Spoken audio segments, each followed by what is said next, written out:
काका नमस्कार. नमस्कार. तुमचं नाव? नाव उमाजी अण्णा मिठारी, खुपरी, हुपरी, तालुका हातकणंगले, तालुका हातकणंगले, जिल्हा कोल्हापूर. बघा हे भात पीक आता आपण जे बघतोय खूपच चांगलं हे भात पीक आलंय. कुठला वाण आहे हा? हा 312. 312. 312 हे वाण यापूर्वी तुम्ही लावलेलं? हा नाही लावलो, ते आमचे एक मित्र रेंदाळचे एक पाटील म्हणून आहेत, निखिल, तर ते आम्ही त्यांचं पीक बघितलं, त्यामुळे आम्ही बी त्यामुळे प्रोत्साहित झालो ते हे बी करायला. बरं, आता हा प्लॉट जो आहे 312 हे वाण आहे, हा प्लॉट सगळीकडे एकसारखा आला होता. यापूर्वी पण आम्ही तुमचे फोटो बघितलेत. आता हे पिकाच्या वाढीबद्दल तुम्ही काय सांगाल? कसा आलाय प्लॉट? हा हे औषध वापरल्यामुळं, मास्टर शाईने औषध वापरल्यामुळं हा प्लॉट अतिशय चांगला आलाय. म्हणजे असा प्लॉट कधी आला नव्हता. बरं, आणि त्याची लोंबीमध्ये काय फरक जाणवतं का तुम्हाला? हा लोंबीमध्ये बघा, पूर्वी एक 200 भात असायचं आणि आता जवळजवळ 350 400 फक्त भात आहेत. 350 400 भात आहेत. खूपच लांबडी आणि मोठी पण आहे. बरं, भात हे टच्चर भरले का? ह्याच्यामध्ये पोचटचं प्रमाण कसं आहे? नाही टचर भरलेला आहे. पोचट कमी आहे. हा पोचट कमी. आणि हे भात मग एकीकडेच असं आलंय का सगळीकडे एकसारखं आलंय? सगळीकडे एकसारखं समान आलेलं. म्हणजे इकडं हा अर्धा भाग जो कापायचा राहिलाय तिकडे पण, आणि इकडे पण आम्ही बघितलंय मागच्या फोटोमध्ये एक सारखा सगळा भात आहे. एकसारखं आलेलं.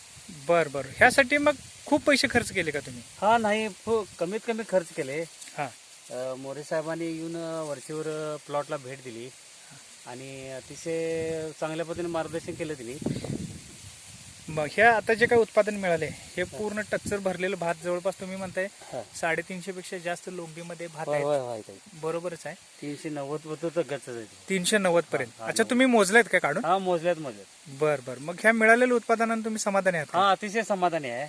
बघा, आज बरेच असे शेतकरी आहेत ज्यांना उत्पादन वाढीची, खर्चाची काळजी नेहमी लागून राहिलेली असते. अशा एखाद्या शेतकऱ्यांसाठी तुम्हाला जर काय सुचवायचं असेल तर काय सुचवाल मग?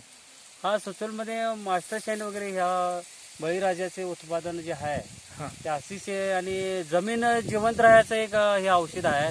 गांडूळचं प्रमाण वाढलेलं आहे. अरे वा. आणि इथून पुढे शेतकऱ्यांनी हे वापरावं. म्हणजे समृद्ध बळीराजा ॲग्रोसायन्सची प्रोडक्ट तुम्ही वापरला, त्यामुळे गांडुळाची संख्या पण तुम्हाला गांडुळांची संख्या वाढलेली आहे, जमिनीची सुपीकता वाढली आहे. बरं. मिळालेल्या उत्पादनानं तुम्ही समाधानी आहात? अतिशय समाधानी आहे.